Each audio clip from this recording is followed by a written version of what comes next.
I got that animal ambition. I got that animal ambition. I got that. Hey y'all, Smoak here, what's good? In this video I'm going to be watching part 8 of 11 dead wrestlers' first and last matches in WWE. This is going to be Randy Savage. This was before my time. Being a fan, I'm familiar with his work. A 6-time world champion, 2-time in the WWF. I know Jay Lethal is a big admirer of the dude. I don't think I've ever seen a match ever by Randy Savage. Let's take a watch of this video. Born in 1952, the future Macho Man grew up as a kid named Randy Poffo. Like many WWE stars, Randy Savage was the son of a wrestler named Angelo Poffo. However, the Macho Man didn't follow in his father's footsteps right away, and instead pursued a career in baseball. He began playing in the minor leagues once he was out of high school and was signed by the St. Louis Cardinals. Of course, the baseball field wasn't where Savage would find his fame.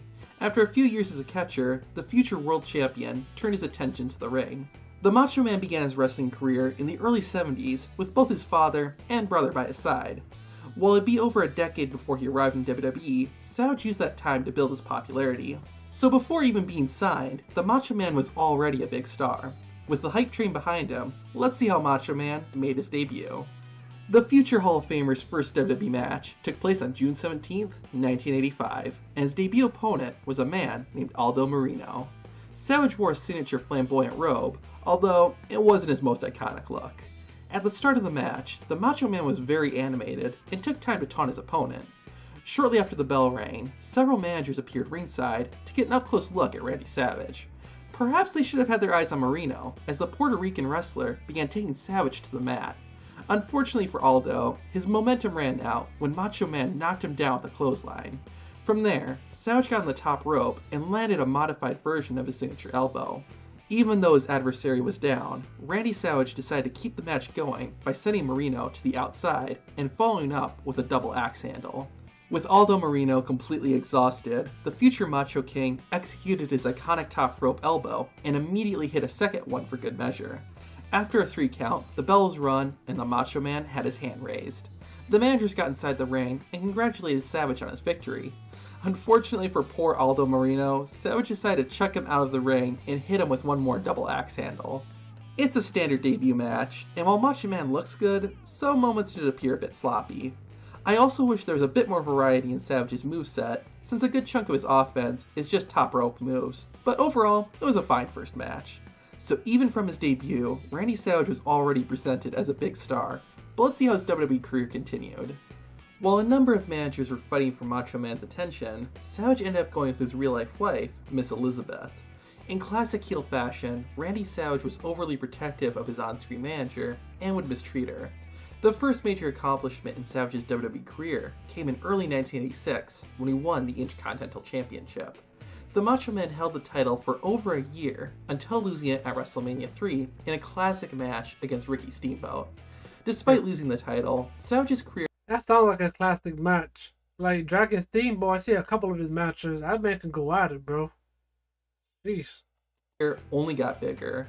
He would win the King of the Ring tournament later that year and started becoming a fan favorite. This caused Macho to officially turn face when he began feuding with the Honky Tonk Man for the IC title. Their rivalry would also lead to the formation of the Mega Powers when Hulk Hogan ran in to save Savage from a beatdown by Honky and the Hart Foundation. Randy Savage and Honky Tonk's feud ended in early 1988, with the Macho Man failing to regain the Intercontinental Championship. However, something bigger was just around the corner. At WrestleMania 4, Savage participated in and won a 14-man tournament, resulting in him becoming WWE Champion. During his run with the world title, Savage continued to take with Hulk Hogan, and they would win several high-profile matches. Tension formed in the Mega Powers in 1989 when Savage's heel character made a return. He would start getting into fights with Hogan, and later called the Hulkster an inferior wrestler, and accused him of trying to steal Miss Elizabeth. This caused the Mega Powers to break up and square off at WrestleMania 5, where Hulk Hogan defeated the Macho Man for the championship. After that, Macho Man would introduce Sensational Sherry as his new manager. Additionally, Savage began calling himself the Macho King after defeating Jim Duggan for the King of the Ring title. Upon adopting his royalty persona, Randy Savage feuded with the likes of Dusty Rhodes and the Ultimate Warrior, the latter of which led to a break in Macho Man's career. After building up a rivalry, Savage and Warrior faced off at WrestleMania 7 in a retirement match, which Macho Man lost. After being defeated, Sherry turned on Savage and attacked him. From the crowd, Miss Elizabeth ran in and came to Savage's aid, resulting in him becoming a face again. This ultimately led to Macho Man proposing to Elizabeth later that same year. During the wedding reception, Jake the Snake would ambush Macho Man and his new wife. If you intentionally want your wedding to be ruined, book one in the WWE, bro. Your shit's gonna go hell loose. Oh my gosh. Enraged, Savage campaigned to be reinstated. After months of build, the former world champ became an active wrestler again, and successfully challenged and defeated Jake Roberts. Now back as an active wrestler, Randy Savage would begin a feud with the WWE champion, Ric Flair. This set up a match at WrestleMania 8, where Savage not only beat the Nature Boy, but also won his second world championship. Sadly, at the same time, Randy Savage and Elizabeth would separate in real life, which saw her disappear from WWE TV shortly after Macho Man's title victory. On top of that, Savage's WWE career also started to come to an end. He lost the World Championship back to Ric Flair in September of 1992, and also developed a short-lived tag team with the Ultimate Warrior.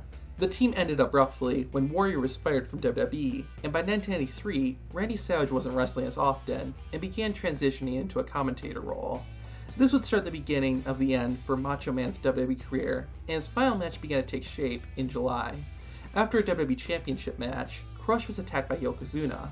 Macho Man eventually came to Crush's aid, but the 6'6" wrestler was still badly hurt.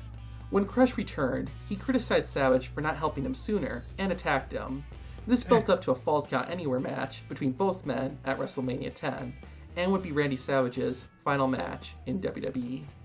In front of 18,000 fans inside Madison Square Garden, the Macho Man walked inside a WWE ring for the last time. Savage decided to exercise the rules of the match and ambush Crush in the entranceway. Ironically, Crush rebounded and Macho ended up being the one on the floor. After wearing the black and white wrestler down, Crush covered him and got the pin, but the match wasn't over just yet. After getting pinned, a wrestler had 60 seconds to get back inside the ring. If they didn't, they would lose. Odd rules aside, Macho Man looked like he was going to make it, but an attack by Mr. Fuji put that in jeopardy. Using all his strength, Savage beat the clock and kept the match alive. Crush picked up where he left off and continued to beat down the Macho Man, and eventually set him up in the corner. While the referee tried to help Randy Savage, Crush filled his hands with salt. The tide of the match changed in an instant, as Savage knocked the mineral into the eyes of the former Demolition member. Now back on his feet, Macho Man unloaded on Crush with a double axe handle and his famous elbow drop. Once he got his opponent to the outside, Savage went for the cover and began the 60-second countdown. Thanks to some help from his manager, Mr. Fuji, Crush got back into the ring and the match resumed. Things went downwards for Randy, literally, as Crush launched Savage out of the ring and onto the floor. Thankfully, with the help of the ring post and steel steps, Macho Man was once again in the driver's seat. The match then spilled into the crowd as Savage continued to use the environment to inflict damage on Crush. Macho kept taking the fight further away from the ring until they ended up backstage. With Crush down, Randy Savage got the pinfall, but he wasn't done just yet. For good measure, Macho Man tied Crush's legs to a conveniently placed pulley. Unable to beat the 60-second time limit, Crush lost the match, which made Savage the winner. Randy also beat down Mr. Fuji, who ironically was one of the men trying to become Savage's manager during his debut. This was an alright match. I thought the storyline leading into it was kind of weak, so I wasn't that invested. While it wasn't off the charts, the match itself held my attention, and I thought the finish was cool, despite the pulley falling after Macho kicked Crush. I am glad, though, that a legend like Macho Man got to have his last WWE match at WrestleMania, and he went over. Now let's see where Savage's career went after this. With his feud with Crush over, Randy returned to his role as a commentator and host for WWE. His contract expired in October of 1994, but Savage's wrestling career wasn't over. He joined WCW in December of the same year, but unfortunately, his time in the Atlanta-based company wasn't as iconic. While he would win the WCW World Heavyweight title twice as many times as he did in WWE, his run in World Championship Wrestling didn't have the same spark as the one he had in WWE. And he's not the only one. He made his last appearance for the company in 2000, and besides a brief run in TNA, Savage's wrestling career was pretty much over. The Macho Man began focusing on acting, with his most famous role being Bonesaw McGraw in the original Spider-Man film. Sadly, on May 20th, 2011, while driving, Randy Savage suffered a heart attack that tragically took his life. While he's no longer with us, Macho Man's legacy is still remembered and celebrated.